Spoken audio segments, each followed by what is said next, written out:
అనంతపురం జిల్లా అనంతపురం పట్టణం నందు ఉన్నాం. మరి ఈరోజు ప్రముఖంగా మనము ఆంధ్రప్రదేశ్ ప్రభుత్వం కూటమి ప్రభుత్వం ప్రతిష్టాత్మకంగా చేపడుతున్న సూపర్ 6లో భాగమైనటువంటి తల్లికి వందనం అనేటువంటి పథకం మీద ఈరోజు కాంగ్రెస్ పార్టీ పెద్దల ఆధ్వర్యంలో ప్రెస్ మీట్ నిర్వహించడం జరుగుతుంది. మరి దీనికంతా కూడా కారణం ఏంటంటే తల్లికి వందనం అనేటువంటిది చాలా కూడా ఇంట్లో ఎంతమంది ఉంటే అర్హులైనటువంటి నిరుపేదలు, మరి ముఖ్యంగా నిరుపేదలు అనగా ఎస్సీ ఎస్టీ బీసీ మైనార్టీలు ఉంటారు ఇక్కడ చూసినప్పుడు. మరి వారు ప్రతి ఒక్కరు కూడా చదువుకోవాలనేటువంటి సంకల్పంతో మరి గతంలో తల్లికి వందనం అమ్మ ఒడి అనేటువంటిది తల్లికి వందనం పేరు పెట్టి ఆ తల్లికి వందనము ఇంట్లో ఎవరైతే అర్హత కలిగినటువంటి నిరుపేద పిల్లలు ఉన్నారో ఆ పిల్లలకంతా కూడా తల్లికి వందనం వర్తిస్తారు. ఎంతమంది ఉంటే చదివేటువంటి వ్యక్తులు ఉంటే ఒకటో క్లాస్ నుండి ఇంటర్ సెకండ్ ఇయర్ వరకు అందరికి వర్తిస్తుంది. కూటమి ప్రభుత్వం మేరకు ఏదైతే పిలుపు మేరకు గతంలో ఇచ్చింది 2024-25 వారి ఈ సంవత్సరం కూడా దాదాపు గత సంవత్సరం 67 లక్షల పైచీలకు 67 లక్షల మంది పిల్లల పైచీలకు తల్లికి వందనం వర్తింపజేసింది. మరి అంతకుముందు అంటే గతంలో వైఎస్ఆర్సీపీ ప్రభుత్వంలో మనం ఒకసారి చూసుకుంటే మరి ఏదైతే తల్లికి వందనము అమ్మఒడి అనేటువంటి పేరుతో ఆనాడు ఆ స్కీమ్ పేరు అమ్మఒడి. అమ్మఒడి ఎవరైతే నిరుపేదలు మరి ఎస్సీ ఎస్టీ బీసీ మైనార్టీలతో పాటు అర్హత కలిగినటువంటి వారికి మరి చిన్న చిరుద్యోగులు అంటే 10,000 రూపాయలు 12,000 రూపాయలు అవుట్సోర్సింగ్ ఏజెన్సీ కింద ఆఫ్ కాస్ట్ కింద పనిచేసేటువంటి ఎవరైతే వ్యక్తులు ఉన్నారో వారికి అందరూ కూడా అప్పుడు అమ్మఒడి ఇచ్చారు. వారితో పాటు సచివాలయ సిబ్బంది ఎవరైతే అర్హత కలిగినటువంటి సచివాలయ సిబ్బంది ఉన్నారో వారికి, అలాగే అంగన్వాడీ ఆయాలకి వర్కర్లకి, అలాగే హోంగార్డులకు కూడా గతంలో ఇచ్చినటువంటి సందర్భం ఉన్నది.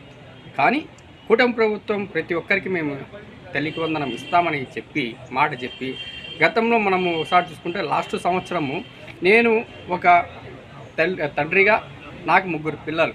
పెద్ద అమ్మాయి ఇంటర్ ఫస్ట్ ఇయర్ చదువుతుంది గత సంవత్సరం, ఇప్పుడు సెకండ్ ఇయర్ అయిపోయింది. రెండో అబ్బాయి 8th క్లాస్ చదువుతున్నాడు, మూడో అబ్బాయి 7th క్లాస్ చదువుతున్నాడు. ఇప్పుడు వాడు 8th వచ్చాడు, 9th వచ్చాడు, అమ్మాయి ఇంటర్ సెకండ్ ఇయర్ కూడా అయిపోయింది. గతంలో కూడా మాకు తల్లికి వందనం రాలేదని మేము గౌరవ కలెక్టర్ గారి దృష్టికి సంబంధిత మా గ్రేవెన్స్ వాట్సాప్ గ్రేవెన్స్లో కూడా మనం రైట్ చేస్తే మీ ఇంట్లో ఎంప్లాయీ ఉందని చూపిస్తున్నారు. అవునా ఎంప్లాయర్ అని మీరు అంటున్నారు. ఎంప్లాయర్ అంటే నేను నా తమ్ముడు అంటే మా పిన్నమ్మ కొడుకు మేమంతా గ్రూప్లో అంటే హౌస్ హోల్డ్ మ్యాప్ని ఆ పిల్లోడు పెళ్లి కాకముందు మా ఇంట్లో ఉన్నాడు. మా హౌస్ హోల్డ్ మ్యాప్ని మా తమ్ముడుగా మా దాంట్లో ఉండినాడు.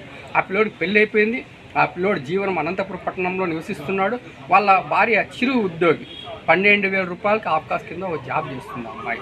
హౌస్ హోల్డ్ మ్యాపింగ్లో టెక్నికల్గా మా దాంట్లో ఉన్న కారణంగా మీ ఇంట్లో ఎంప్లాయర్ అని చూపిస్తాను. నేను మేళం వాయించుకుంటూ భజంత్రిగా మంగళిగా మేళం వాయించుకుంటూ జీవనం గడిపేటువంటి నేను రెక్కాడితే డక్కాడదు. ఇప్పుడు ఆషాఢ మాసం బతకడానికి చాలా దీనంగా ఉంది నా పరిస్థితి. అందుకనే శవాల దగ్గర మేళాలు వాయించుకునే పరిస్థితులు ఎలాంటి మా వృత్తి కాబట్టి పని చేసుకోవాలి. అదే తల్లికి వందనం వస్తుంది, ఆ డబ్బుతో ఏదైనా పిల్లలకి బట్టలు కుట్టియాలన్నా కూడా బుక్కులు కొనియాలన్నా కూడా గవర్నమెంట్ ఇచ్చేదాకా ప్రైవేట్ కూడా చెప్పేసినటువంటి అవసరం ఉంది. టెక్నాలజీ మారుతుంది కాబట్టి మరి దాంట్లో భాగంగా మేము కూడా మా పిల్లల్ని చదివించుకోవాలని చాలా దౌర్భాగ్య పరిస్థితులను అనుభవిస్తున్నాం. మరి మీరు ఇచ్చే అరొకరు ఆ డబ్బుతో అయినా ఏదైనా మాకు చదువు వాదోడుగా ఉంటుందంటే అది కూడా మాకు అర్హత లేదని తెలిసి చెప్తున్నారు. గౌరవ కలెక్టర్ గారి దృష్టికి కనీసం అంటే లాస్ట్ ఇయర్ నేను ఒక 20-30 సార్లు కలెక్టర్ దృష్టికి తీసుకువెళ్ళిన సమస్య కలెక్టర్ గారు కూడా నా చేతుల్లో ఏం లేదు, ఇది టెక్నికల్ రాష్ట్ర వ్యాప్తంగా ఉన్నటువంటి సమస్య అంటే రాష్ట్ర వ్యాప్తంగా కూడా గమనించాను. దాదాపు నాలాంటి వాళ్ళు 1,00,000 మంది పైచీలకు తల్లికి వందనము హౌస్ హోల్డ్ మ్యాపింగ్లో వివిధ కారణాల రీత్యా వివిధ టెక్నికల్ రీత్యా 1,00,000 మంది పైచీలకు తల్లిదండ్రులు మొదలుపడుతున్నటువంటి పరిస్థితులు, కలెక్టర్ ఆఫీసులు, ఎంఆర్ఓ ఆఫీసులు, ఎంపీడీ ఆఫీసులు చుట్టూ ప్రతి ఒక్క గ్రేవెన్స్లో తిరుగుతున్నటువంటి పరిస్థితులు ప్రభుత్వానికి తెలియదా? గౌరవ ముఖ్యమంత్రి చంద్రబాబు నాయుడు గారు సుదీర్ఘ లక్ష్యంగా నేను 40 ఏళ్ళ ఎక్స్పీరియన్స్ అంటున్నారు, మీకు తెలియదు మా అవసాట్లు. మరి గౌరవ ఉప ముఖ్యమంత్రి పవన్ కళ్యాణ్ గారికి తెలియదా? అలాగే నారా లోకేష్ గారు విద్యాశాఖ మంత్రి, నేను మీ ఇంటి అన్నదమ్ములుగా మీ ఇంటి తోబుట్టుగా మీ వ్యక్తిగా ఉంటాననేటువంటి వ్యక్తి, మీకు తెలియదా ఈ సమస్య? మీకు తెలిసినా కూడా ఏంటి మీరు కాలయాపన చేస్తున్నారు? 67 లక్షల మంది లాస్ట్ ఇయర్ లబ్ధి పొందారు. సేమ్ ఇది కూడా ఈసారి కూడా మా సమస్యను కలెక్టర్ గారి దృష్టికి వెళ్తే నేను పోలే, ఈసారి నా కొడుకును పంపిస్తే కలెక్టర్ గారు, మా జిల్లా కలెక్టర్ గారు, నేనేం చేసేది లేదు, నేనేం చేయాలి, నా చేతుల్లో ఏం లేదు, ఇది రాష్ట్ర వ్యాప్తంగా ఉన్న సమస్యను కలెక్టర్ చెప్తే మేము ఎవరికి మా సమస్యను చెప్పుకోవాల్సినటువంటి పరిస్థితులు ఉన్నాయి. ఇక్కడ చూడండి, మేము గతంలో గ్రేవెన్స్కి ఇస్తే గ్రేవెన్స్లో మాకు కలెక్టర్ గారి దగ్గర నుండి మాకు ఈ విధంగా మేము గ్రేవెన్స్కి అప్పీల్ చేసుకున్న తర్వాత కమిషనర్ గారు మాకు ఇది ఇచ్చారు. ఇది ఇచ్చిన తర్వాత మొన్న మాకు ఫోన్ చేసి ఎవరైతే కమిషనర్ ఆఫీస్ నుండి మున్సిపాలిటీ నుండి ఫోన్ చేసి మీ ఇంట్లో హౌస్ హోల్డ్ మ్యాపింగ్లో ఎంప్లాయర్ ఉందని చెప్తున్నారు. ఆ ఎంప్లాయర్ ఎంత అంటే 12,000 రూపాయలు జీతము వస్తుందని. ఆ 12,000 రూపాయలు కూడా మాకు అంటే మా చిన్నాన్న కొడుకు మా పిల్లోడు మా రేషన్ కార్డులో ఉన్నాడు. మేము ఆల్రెడీ అది కూడా పెట్టాము. మేము అన్ని అర్హత కలిగినటువంటి వీళ్ళే ఇచ్చారు. నీకు అన్ని అర్హతలు ఉన్నాయి కానీ house hold mapping script option లేదు, మేమేం చేయలేమని. అంటే తల్లుల ఖాతాలో దాదాపు 1,00,000 మంది పైచులకు రాలేదంటే 1,300 కోట్ల రూపాయలు లాస్ట్ ఇయర్ కూడా మాలాంటి నిరుపేదలకి గండు పడినట్లే. ఈ సంవత్సరం కూడా అంటే ఈ 2 సంవత్సరాలు టాలీ చేసుకుంటే 26 అంటే 2,20,600 కోట్లు దాదాపు మాలాంటి పేదలకి అన్యాయమైనట్లే కదా అని గౌరవ ముఖ్యమంత్రి గారి కూటమి ప్రభుత్వానికి తెలియజేసుకుంటూ ఇకనైనా ఇప్పుడు మాకైతే మాట్లాడే వాళ్ళు మా పక్షాన ఎవరు. అందుకనే ఇక్కడ ఉన్నటువంటి పెద్దలు కాంగ్రెస్ పార్టీ వాళ్ళకి మేము సంప్రదిస్తే వారు ఖచ్చితంగా మీ ఇష్యూని మేము తీసుకువెళ్తాము, మీ ఇష్యూ స్టేట్ వ్యాప్తంగా తెలుపుతామని ఇక్కడ ఉన్నటువంటి పెద్దలు జాకీర్ గారు కావచ్చు, నారాయణ స్వామి గారు కావచ్చు, శర్మ గారు కావచ్చు చెప్పారు. మన దాంట్లో భాగంగా వాళ్ళకి సంప్రదించడం జరిగింది. మేము అన్ని అర్హతలు కలిగినటువంటి వాడిని, నేను నాతో పాటు 1,00,000 మంది పైచులు ప్రభుత్వ గణాంకాలు చెప్తున్నాయి. టెక్నికల్ హౌస్ హోల్డ్ మ్యాపింగ్లో వివిధ కారణాల రీత్యా రానటువంటి వాళ్ళు మీరు మాకు ఇస్తారా, లేదంటే మమ్మల్ని ఈ విధంగా మా వృత్తి ఏదైతే మా వృత్తి మంగళ వృత్తి ఉందో ఆ వృత్తికి నా కొడుకుని దింపే పరిస్థితులు దాపరిస్తున్నారు. అంటే ప్రభుత్వం దేనికోసము, సంక్షేమ పథకాలు దేనికోసము, అంటే మీరు కేవలం మాటలు చెప్పి పబ్బం గడుపుకునే దానికోసమేనా అనేటువంటి ఓటు కోసమైనటువంటిది నేను ప్రశ్నిస్తున్నాను.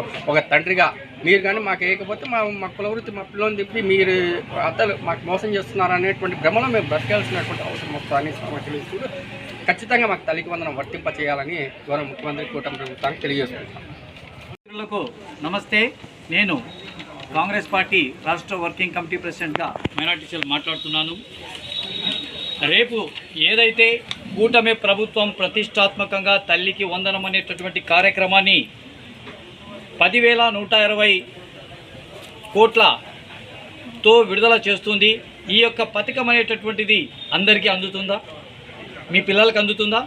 ఏదైతే కూటమి ప్రభుత్వం విద్యార్థుల అభివృద్ధి కోసం, విద్యార్థుల చదువు కోసం, ప్రతి విద్యార్థి చదువుకోవాలి, ప్రతి ఇంట్లో కూడా చదువు అనేటటువంటి ఆలోచన విధానంతో డెవలప్మెంట్ కావాలనే ఆలోచనతో కూటమి ప్రభుత్వం తల్లికి వందనం అనేటటువంటి కార్యక్రమాన్ని ఇస్తున్నందుకు ప్రత్యేక ధన్యవాదాలు. కాకపోతే ఇక్కడ ఒక లాజిక్ ఉంది. ఈ తల్లికి వందనం అనే పథకం అందరికీ పడుతుందా, అందరికీ వర్తిస్తుందా? వర్తించేలా ఉంటే ఎంతమంది లబ్ధిదారులు, ఆ లబ్ధిదారులు ప్రతి ఒక్కరి చెంతకు ఈ యొక్క పథకం చేరుతుందా? ఒక్కసారి ప్రభుత్వం ఆలోచించాలి. దీంట్లో మళ్ళీ లాజిక్ లిటిగేషన్లు చాలా ఉన్నాయి.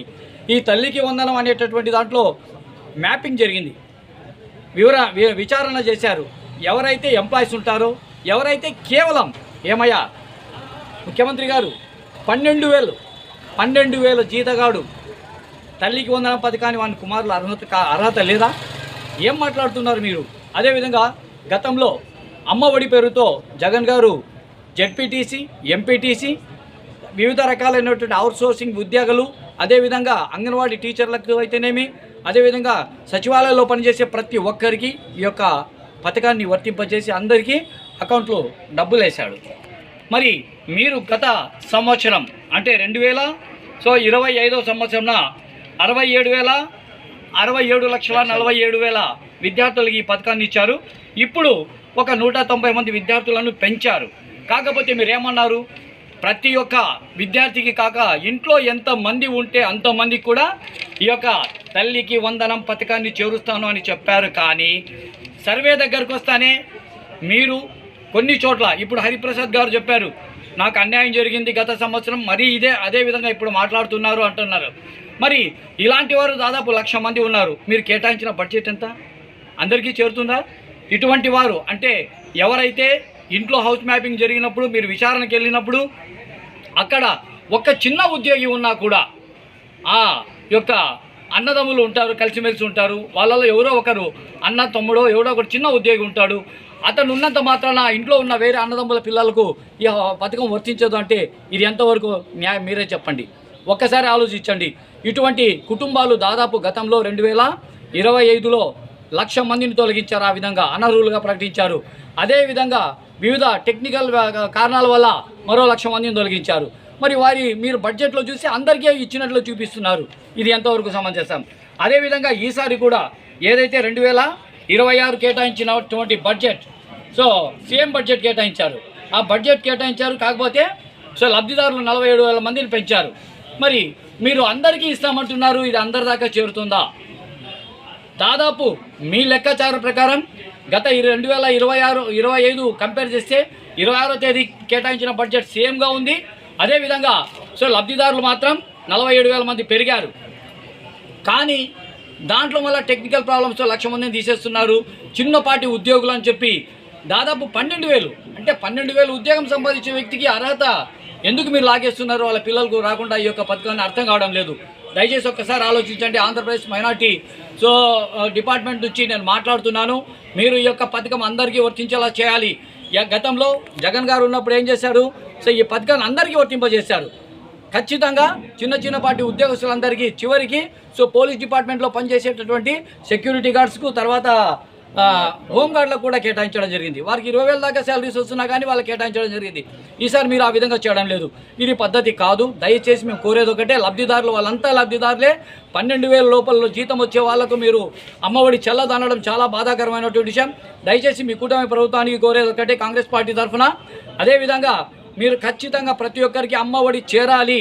చిన్నపాటి ఉద్యోగి ఎవరైనా సరే అంటే పిఎఫ్ కట్టే వ్యక్తికి కూడా మేము అమ్మఒడి చెల్లదంటే ఆ విధంగా ఎలా అవుతుంది సార్? లేబర్లు ఉన్నారు, 12-15 సంపాదించకూడదా వాళ్ళు? అంటే అడుక్కు తినాలా? అడుక్కు తినే వాళ్ళకి ఇస్తామనే విధంగా మీరు మాట్లాడుతున్నారు. సో ఇది పద్ధతి కాదని చెప్పి కూటమి ప్రభుత్వానికి రిక్వెస్టింగ్గా కాంగ్రెస్ పార్టీ తరఫున నేను డిమాండ్ చేస్తున్నాను. ఏదైతే 2026లో కేటాయించినటువంటి విద్యార్థులు 67,47,190 మంది విద్యార్థులు ప్రతి ఒక్కరికి ఆ బడ్జెట్ చేరాలి. దాంతోపాటు సో కార్మిక కర్షకులు 12,000 కాదు, 15,000 కాదు, 20,000 ఉన్నా కానీ వాళ్ళందరికీ ఈ యొక్క పథకం చేరాలా మీరు చూడాలి. హౌస్ మ్యాపింగ్లో అన్యాయం జరుగుతుంది. ఈ అన్యాయం జరుగుతున్న వాళ్ళు పూర్తి స్థాయి మీరు విచారణ చేసి కలెక్టర్లు కూడా చేతులు ఎత్తేస్తున్నారు. ఏమయ్యా కలెక్టర్లు, కనీసం మీకు ఆలోచన విధానం లేదా? ఒక వ్యక్తి సమస్య పరిష్కరించండి. జిల్లాలో ఉన్న వ్యక్తి మీ దగ్గరకు వస్తే తండ్రి పాత్రలో ఉండవలసిన మీరు మాకేం తెలియదు నీ చేతులు ఎత్తేయడం ఎంతవరకు సమంజసం? కాస్త ఆలోచించండి. కాబట్టి ప్రభుత్వం కలెక్టర్లు విషయాన్ని ప్రభుత్వం దృష్టికి తీసుకెళ్లాల్సినది. మీరు సమస్య మీ దగ్గరకు వస్తుంది, ఇక గ్రీవెన్స్ ఎందుకు పెట్టారా అంటప్పుడు, సమస్యను పరిష్కరించలేనప్పుడు, సమస్యను ప్రభుత్వం దృష్టికి తీసుకెళ్ళలేనప్పుడు మీరెందుకయ్యా? కాబట్టి మీరు ఖచ్చితంగా తల్లికి వందనం పథకాన్ని ప్రతి ఒక్క ఎంప్లాయీకు అంటే ఎవరైతే 20,000 రూపాయల లోపల శాలరీ వస్తుందో వాళ్ళందరికీ ఇచ్చేలా, అవుట్సోర్సింగ్ అయితేనేమి, అంగన్వాడీ అయితేనేమి, పోలీస్ డిపార్ట్మెంట్లో ఉన్నటువంటి చిన్న ఉద్యోగస్తులు అయితేనేమి ప్రతి ఒక్కరికి చేరేలా చూడాలని చెప్పి నేను కాంగ్రెస్ పార్టీ తరఫున డిమాండ్ చేస్తున్నాను. అందరికీ నమస్తే. జై హింద్. గౌరవమైనటువంటి కాంగ్రెస్ పార్టీ అనంతపురం జిల్లా మరి ముస్లిం మైనార్టీ చైర్మన్ షర్మాస్ వలీ గారికి, మరి రాష్ట్ర చైర్మన్ జకీర్ హుస్సేన్ గారికి, తర్వాత రవి గారికి నా నమస్కారాలు. ఈరోజు మరి తల్లికి వందనం అనేటువంటిది రేపు స్టేట్ గవర్నమెంట్ విడుదల చేస్తూ ఉంది. మరి తల్లికి వందనంలో ప్రతి ఇంటికి కూడా, ప్రతి ఇంట్లో ఎంతమంది అంతమంది కూడా మేము అమౌంట్ వేస్తాము చదువుకున్నటువంటి పిల్లలకి అని చెప్పేసి గవర్నమెంట్ కూటమి ప్రభుత్వం హామీ ఇవ్వడం జరిగింది. మేనిఫెస్టోలో కూడా కనపరచడం జరిగింది. అయితే ఈరోజు మరి దొంగ లెక్కలు చూపిస్తూ ఇలా లెక్కలు మ్యానిపులేట్ చేస్తూ చాలామంది ఫిల్టర్ చేయడం జరిగింది. అనే ఎగ్జాంపుల్లో ఇంతకుముందు మాట్లాడినటువంటి మిత్రుడు ఆవేదన మీరు విన్నారు.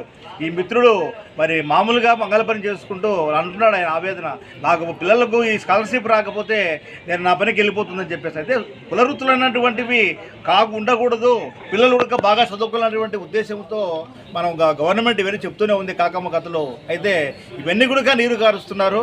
కాబట్టి తప్పనిసరిగా ఇప్పుడు మీరు పంపించే ఈ తల్లికి వందన కార్యక్రమంలో ఈ ప్రతి ఇంటికి కూడా వేయాలని చెప్పేసి కాంగ్రెస్ పార్టీ డిమాండ్ చేస్తుంది. లేదు అంటే ఒక జిల్లా వ్యాప్తంగా కాదు, రాష్ట్ర వ్యాప్తంగా కూడా కాంగ్రెస్ పార్టీ ధర్నాలు చేస్తాము, రాస్తారోకోలు చేస్తాము. అదేవిధంగా మరి ఈరోజు భూములన్నీ కూడా ప్రైవేట్ పరం చేస్తున్నారు. నిన్న వరకు ప్రైవేట్ పరం అని చెప్పేసి చెప్పడం జరిగింది. ఈరోజు పేపర్లో కూడా ప్రైవేట్ పరం చేస్తున్నారు.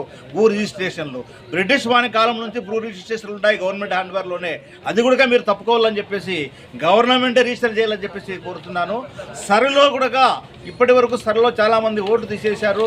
మరి బిఎల్ఓలు ఓపిక లేకోకుండా వాళ్ళు ఇష్టానుసారం చేస్తున్నారు. అది కూడా కరెక్ట్గా జరపాలని చెప్పేసి అనంతపురం జిల్లా కలెక్టర్కే కాదు యావత్తు మరి ఈ కూటమి ప్రభుత్వానికి కలెక్టర్లకు అందరికీ విన్నవించుకుంటాను. కాబట్టి తప్పనిసరిగా ఈ తల్లికి వందనము ఇంట్లో ఎందుకంటే 100 మంది కూడా వేయాలని చెప్పేసి మేము డిమాండ్ చేస్తున్నాము. లేని పక్షంలో వచ్చే సోమవారం నుంచి రాష్ట్ర వ్యాప్తంగా కాంగ్రెస్ పార్టీ రాస్తారోకోలు ధర్నాలు చేస్తుందని చెప్పేసి కోరుకుంటున్నాం. Thank you అనండాలి. ఓకే, అందరికీ నమస్కారం. అనంతపురం జిల్లా కాంగ్రెస్ పార్టీ మైనార్టీ అధ్యక్షుడు హనీగి షర్మాస్ వలీ మాట్లాడుతుండేది.